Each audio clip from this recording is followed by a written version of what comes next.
I think if you had to fix on one thing that Jane Austen does that's special to her, that was extraordinary at the time she did it because nobody'd ever done it before, and which kind of characterises the kind of the audacity really of her fiction, it's the way that she allows the consciousness of her characters to sort of change the direction of her narrative. So the way she percolates her narrative through the minds of her characters.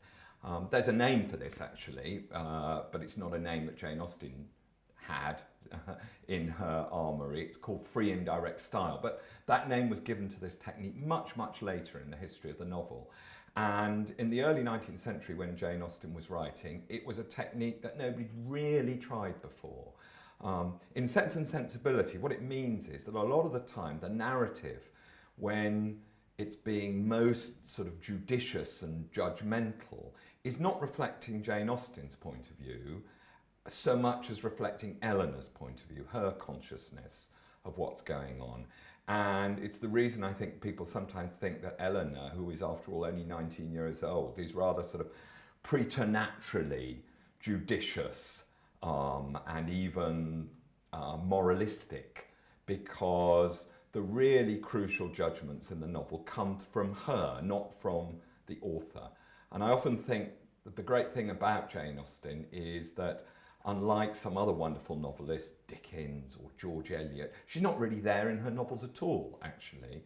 It's her characters' viewpoints and judgments that as a reader you're asked to see, and her views are kind of wonderfully obscured. And this technique goes through all her fiction. She develops it for the first time in Sense and Sensibility, but then it becomes more and more sophisticated in her later novels. Perhaps the most sophisticated use of it is in her fourth novel, Emma, where most of the novel is seen through the eyes of a heroine who is mostly wrong about everything.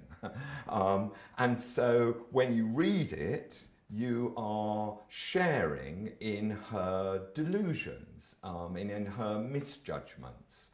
And that's something that is very characteristic of Austen too. Her heroines, even Eleanor, even wise, judicious Eleanor, are often wrong about things, only partially informed about things, coming to conclusions which are either hasty or provisional, and you have to share their viewpoints. And she has this sort of amazing technical ability to make you do so.